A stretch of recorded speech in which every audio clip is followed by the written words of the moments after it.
Hello, this is Nikki Choo Choo. I'm just recording this real quick because I want to share some thoughts on the classic game Adventure for the Atari 2600. Now, I've been playing that game for about maybe the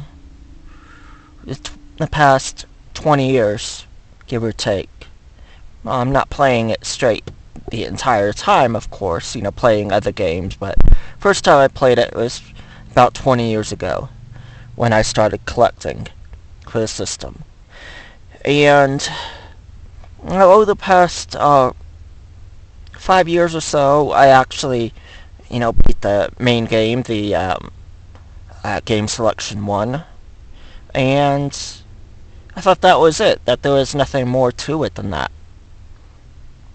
But today, on my little Atari Portable, I went ahead and tried game 2, and I actually find myself impressed, really surprised, because it's not something you would expect from a game that's 39 years old, actually. It actually came out in 1979, and, you'd think that, oh yeah, you play retro games, you play all the time, there's nothing that can surprise you. Nope. Wrong. And,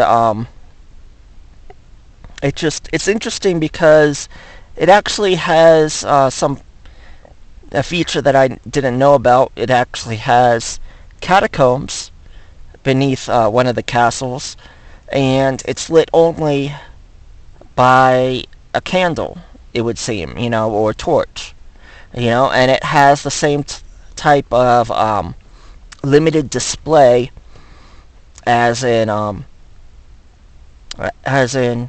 Haunted House, also for the 2600. There was just a little circle of light around your glowing eyes. And this, this one, it has the flicker too. It does have more flicker, of course, when there are more objects on screen. And, of course, the characters, the dragons still look like ducks. Giant ducks that want to eat you. Nothing wrong with that. Warren Robinett, who designed the game, he admitted that he wasn't the best artist, but and Atari typically had only one person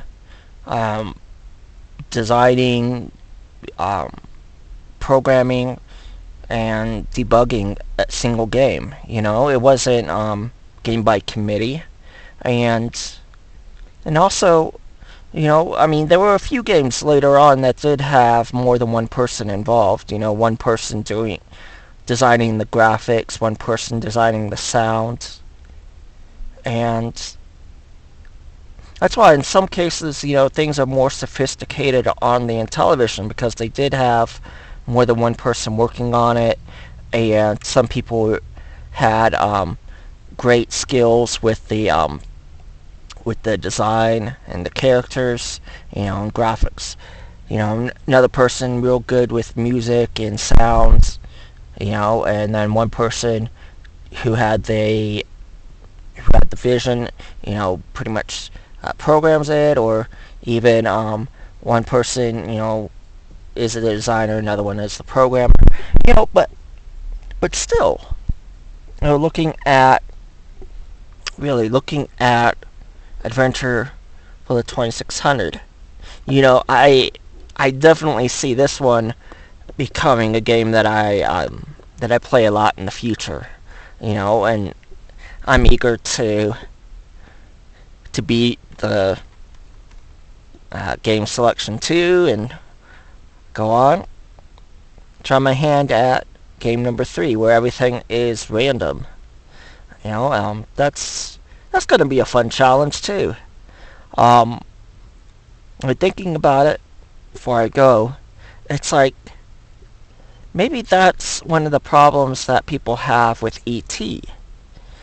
um, is that there was no incremental difficulty, in terms of, like, if the first level everything was, the first game everything was in the same spot every time, and really you just had to, get the pieces in a certain order, contend with the FBI agent and uh, the scientist, and that would have been fine.